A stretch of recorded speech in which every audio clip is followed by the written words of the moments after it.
in any aspect of what you're doing, there comes a point where you have to stop something and do something else. That's just the nature of the world we live in now. We no longer live in a world where you can get a job out of college, or you can get one singular job and do that same exact job for 60 years. One, that's boring. Two, it doesn't work anymore.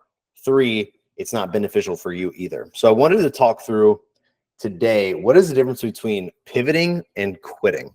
That biggest difference is quitting implies that movement stops. So anytime you are chasing after something, anytime you're doing something, anytime you have to move from one thing to another and you have to pivot, pivoting includes the idea of movement. So you're still going somewhere. You're still going to do this thing. Quitting is when you just stop doing that thing straight up. If your car quits on you, it's because your car doesn't move anymore. Your car has stopped. So quitting implies that movement stops, and pivoting is the act of failing forward. So even if you do fail, you say, hey, that didn't work. I'm going to do this instead. That doesn't mean you quit this thing. It means you're pivoting to another direction. So you might fail, but you're actually failing not in going backwards, but you're actually failing and going forward. So that is the difference. But I want to talk a little bit more about that, of like how to pivot.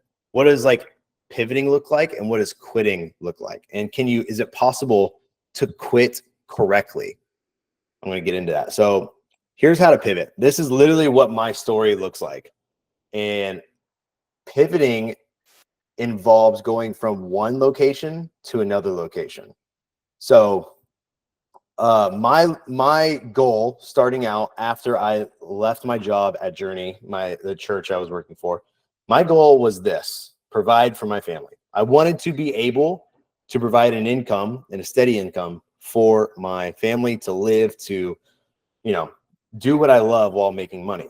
So it started off with no job, and then eventually I just made videos for other people.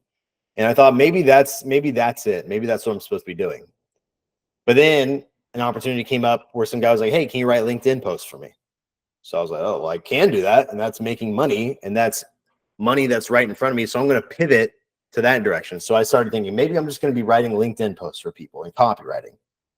Well, then, LinkedIn and Facebook posts are pretty much the same thing. So I'm going to pivot horizontally to writing Facebook page posts. Okay, so maybe now that's what I'm doing for real estate agents. I'm writing Facebook posts for people.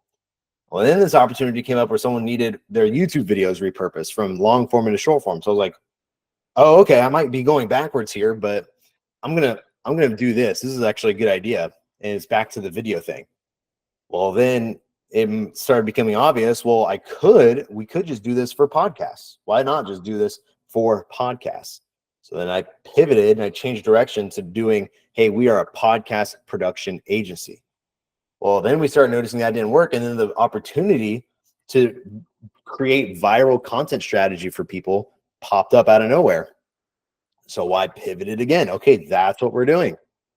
And then the opportunity to get a job with SMC popped up. So I pivoted this direction.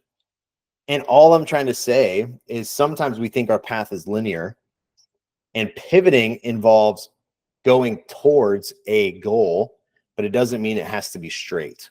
So your pivoting journey might start off with making thumbnails, but it might eventually turn into designing milk cartons or something. I don't know. It could be anything. But as long as it's heading towards a goal, quitting something does not mean you're quitting. You're just pivoting. Because I could have gone over here and started to think, well, oh, that means I must have quit. But really, my goal has always been this. So I'm actually not quitting. I'm just changing the direction of how I'm doing and accomplishing the goal that I have. So is there a way to quit correctly? And I believe the answer is yes.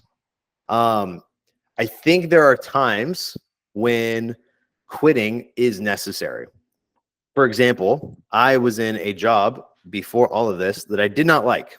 I just didn't like my role. I was not successful in my role. My boss didn't have enough time for me. And so I was struggling to actually succeed.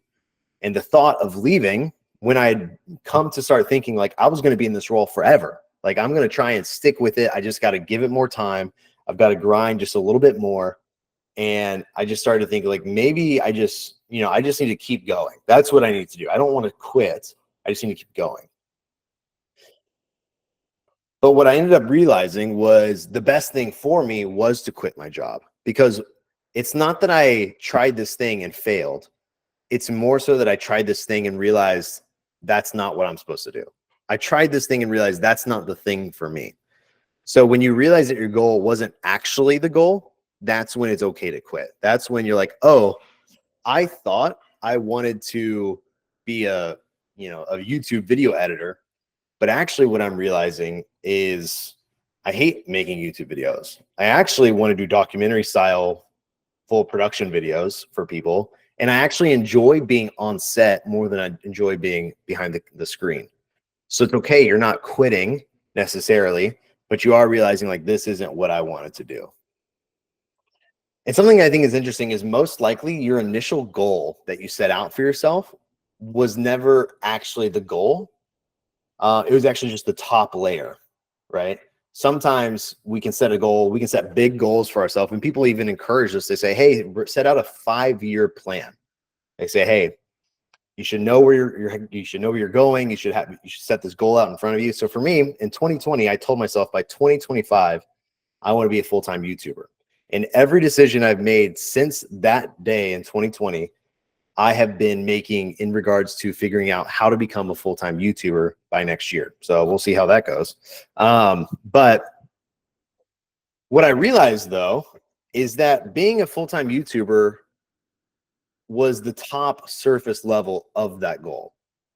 Like, I think what I've realized is that wasn't truly what my goal was, even though it was what I thought I wanted, but it's actually not. And I've been able to dig even deeper. And this is a little bit more of what my goals have led to. I want to be a YouTuber was like what I first thought.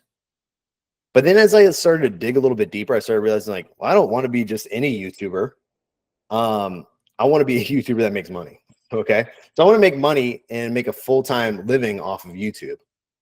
Okay, well, does that mean I need to make whatever videos that I can to make money? Because I could have continued on this doing emails every single day, like finding people's emails every single day until I got 1 million views. Like I could have figured out how to do that, but I realized I didn't actually want to do something that I didn't even like to do. Like I thought that was the goal, but it actually wasn't.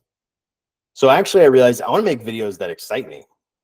I want to make a video that I get excited to edit, that I get home and I can't wait to finish it, that I spend the extra time editing because I want to make a good video, not because I need to get it out and post it tomorrow. Well, then I've even been digging further and I'm realizing, hey, actually, I just want to live a creatively fulfilling life. Like I want to creatively push myself every day, every year, every month to do something and make something really cool. And I want to make beautiful things. So the top layer of this is I want to be a YouTuber. But once I actually started realizing and trying to do that, I was like, I actually want to quit this because this sucks being a YouTuber. Actually, I want to get paid, So I dug deeper and deeper. And this took like 3 or 4 years to finally get to this spot right here. Just to kind of like accept that, like, I don't care about any of that other stuff. What I actually care about is this right here. And that's the goal. So now that's a whole different goal that we can work towards. Being a YouTuber was just the top layer of that. So we're going to wrap up here with just a few simple statements. Is quitting doesn't necessarily you failed, right? Quitting can just mean you're changing direction. Quitting actually means you learned something and that you need to run away from it. Okay. Quitting means working somewhere that you hate and realizing it's not what you want to do. So you quit it and you go do something else. And then finally, the only way you fail is just by stopping. Like that's just blatantly the answer is failure comes when you just stop doing anything. Sunk cost fallacy of like, if you quit, that's the only time it was all a waste of time. Like if you stop doing the thing, then it becomes a waste of time instead of an investment, which there's like a saying, yes, or true. But the other thing is just like the only people who fail are the ones who quit. So that's the one thing I've realized is even through all of this, sometimes the only way to make sure you don't fail is just to keep going. So that would be my encouragement to you guys, is don't feel like throughout this whole process of what you're doing, whether you're editing videos for me And I'm thinking longer term than just editing videos for Mercury Media, right? Wherever you're at right now and whatever your goal is in the future, don't ever feel like quitting means you fail. Don't ever feel like pivoting means you fail. Like, always know that your life is not supposed to look like everyone else's for a reason. Your life is going to be completely different because you're a completely different person in a completely different scenario than any of the other people in this Zoom call, Google Meets call. So that would be my encouragement to you, is if you feel like you're failing, you're probably not. You just are doing something different that you haven't seen someone else do yet. So you're like, I don't have the information on how that goes. So I think I'm failing because no one else has done this. When in reality, someone else has done this. You just haven't met them or talked to them yet.